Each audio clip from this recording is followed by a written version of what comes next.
cursos que acho que têm atraído cada vez menos pessoas, né, Daniel, são os cursos de licenciatura.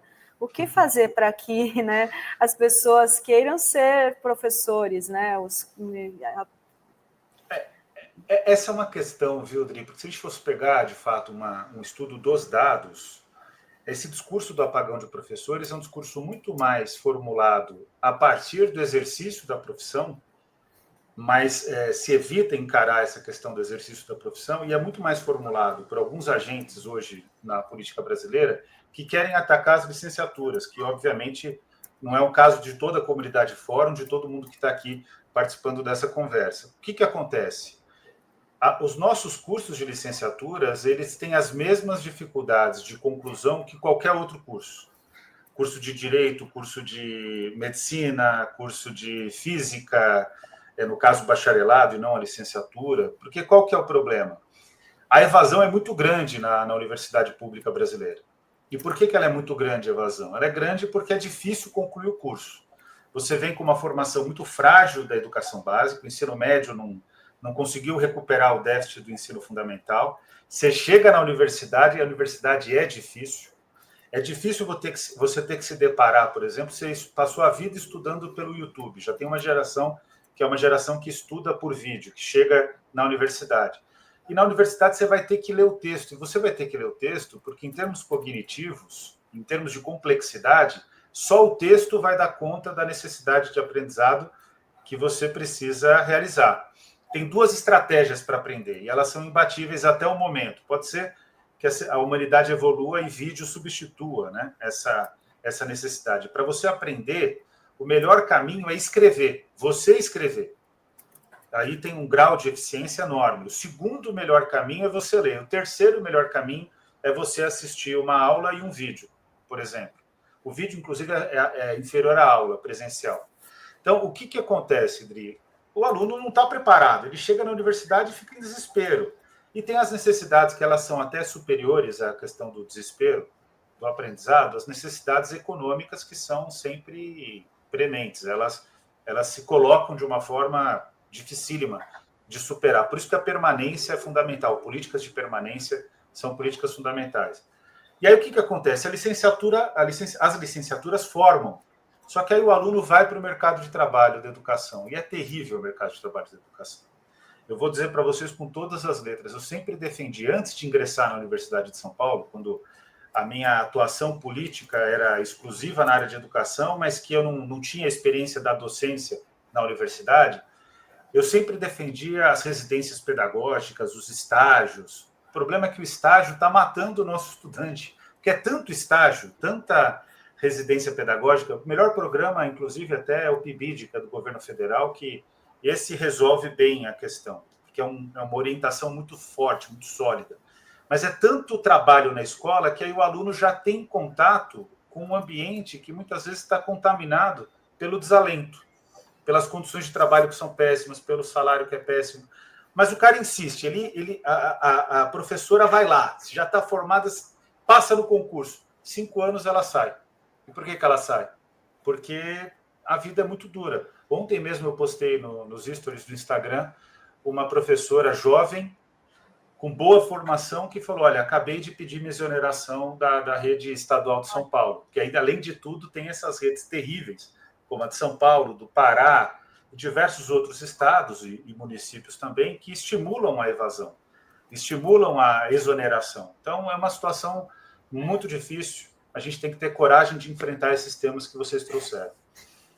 Com certeza. Imagina, o governo Tarcísio, esses governos, né, querem acabar com a educação. Aprovou PEC para reduzir investimento, né, na Constituição do Estado de São Paulo na educação, querem privatizar, eles não querem ter professores, eles não querem ter educação pública, né? Por eles, privatizava tudo e mandava todos esses jovens fazer curso, qualquer curso, né, técnico, com voucher, é isso, né? Mas fala, Rovait.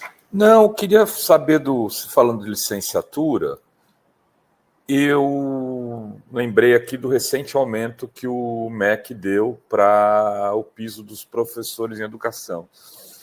Eu fiz uma fala, eu queria pô-la sob teste do meu querido Daniel Cara, Eu defendi o seguinte, do ponto de vista, eu que sou do tempo em que os professores eram leigos em boa parte do país e ganhavam meio salário mínimo, eu acho que a gente viveu uma revolução na educação nos últimos 30 anos no Brasil. Né? Falar que um professor que ganha quase R$5.000, 4.800 e pouco por mês, e dá aula em Araripe, que dá aula em Gonçalves, não recebe um bom salário, não é verdade. Né? São salários dignos, que dá para ter uma vida com alguma dignidade, com dignidade. Agora, é verdade também que esses salários para os grandes centros são salários ainda rebaixados, né, Daniel? Mas a gente sempre viveu esse dilema no movimento sindical. Como fazer políticas nacionais de luta, de categorias, se você não tem um piso nacional, né? Então, você fala, não, para o Nordeste é uma coisa. Já teve salário mínimo diferente no Brasil. Isso. Né? E não era uma coisa boa. Quer dizer, isso teria que ser resolvido a partir dos governos de Estado e governo municipal. Mas não parece haver essa mobilização nesse sentido, né, Daniel? Você fica à vontade para fazer os reparos que você quiser fazer aqui na minha fala. Não tem reparo, não, pelo contrário. Quando a gente aprova a lei do piso, é importante dizer que a lei do piso ela tinha um grande aliado, que se chama Luiz Inácio Lula da Silva, em 2008.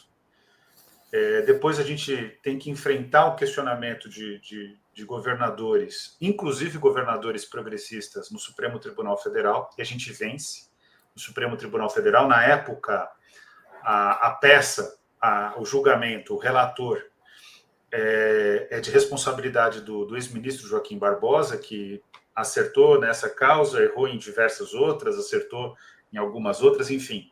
Mas no caso da valorização dos professores, ele teve uma atitude muito, muito firme. Naquele momento, até como o mundo muda, né? Naquele momento, a resistência se deu por ministros que hoje, aqueles que ainda permanecem na corte, que hoje estão sendo importantes na defesa da democracia, como Gilmar Mendes. Mas, no final, nos aspectos mais importantes, a gente conseguiu convencer praticamente todos, inclusive o Gilmar Mendes em relação à lei do piso. E a gente imaginava, Rovai, que de fato ela criaria uma revolução.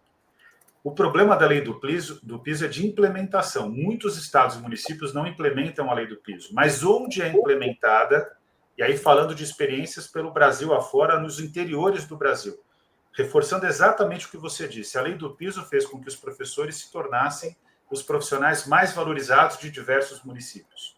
Vou contar um caso de um município que não implementou a lei do piso, mas ele utiliza a lei do piso como referência, o município de Viçosa. Viçosa é uma cidade que os salários mais altos são dos professores da Universidade Federal de Viçosa, e depois, logo na sequência, ainda que a distância seja grande, né, os segundos profissionais mais valorizados de Viçosa são exatamente os professores. Então, é interessante observar que é uma cidade universitária que eu estou dando esse exemplo para mostrar que, mesmo numa cidade que tem uma grande universidade, que é uma referência na questão da agricultura, da pecuária, da agronomia, enfim, uma referência científica brasileira, mesmo na Universidade Federal de Viçosa, precisou, e na cidade de Viçosa, precisou da lei do piso para, de fato, criar uma situação em que os professores fossem valorizados. Agora, você trouxe o tema. Em diversos municípios, inclusive em grandes centros, a lei do piso, quando é implementada, ela faz diferença. A maior parte dos lugares não implementa adequadamente a lei do piso, então esse é um problema que a gente precisa resolver. E em grandes cidades, aí as 100 maiores do Brasil, com custo de vida altíssimo, a lei do piso é insuficiente. Ainda assim, ela é uma conquista. Então, é só para mostrar a complexidade. Eu só faria um reparo na sua fala, porque aí é por uma questão de quem lutou pela lei do piso. O Lula era o nosso aliado, muitos ministros eram contrários na época. Aí a gente conseguiu articulação direta com o Palácio do Planalto e depois também na defesa do Supremo Tribunal Federal, o Palácio do Planalto, liderado pelo presidente Lula, também atua em favor da lei do piso, indo contra a área econômica do governo na época. Importante dizer isso. Mas o que é importante frisar desse processo da lei do piso? Ela é uma lei. E como uma lei, a iniciativa do Camilo Santana foi a mesma iniciativa do governo Bolsonaro. Eles simplesmente fazem a norma, eles só assinam aquilo que a gente já programou. Isso não é demérito para o governo Lula, isso é mérito da sociedade brasileira. A gente conseguiu fazer com que qualquer ministro de qualquer governo seja obrigado a dar o reajuste do piso segundo a fórmula que está sendo implementada. E existe um movimento fortíssimo do Centrão para quebrar com isso, Rovai. E esse ano essa questão vai tramitar. E o piso só sobreviveu, e aqui eu vou fazer um reconhecimento, eu sei que ela está enfrentando muitas dificuldades no Rio Grande do Norte, ele só sobreviveu como lei graças a uma deputada federal, na época, chamada Fátima Bezerra, que depois foi senadora, hoje é governadora do Rio Grande do Norte, que sozinha enfrentou 512 deputados federais, porque mesmo na base do governo, existiu uma pressão na mudança já para o governo Dilma, estou falando aí de 2012, 2013, existe uma pressão para mudar a lei do piso. E a Fátima sozinha matou no peito, constrangeu companheiros de partido, inclusive parlamentares que na época exerciam o mandato do PSOL. Então, de todo o espectro partidário, ela sozinha começou a criticar a tentativa de colocar uma votação para mudar a lei do piso e ganhou. Então, Fátima, como educador, sempre vou te reconhecer e te agradecer pela tua luta no Congresso Nacional. É fundamental a história da Fátima Bezerra.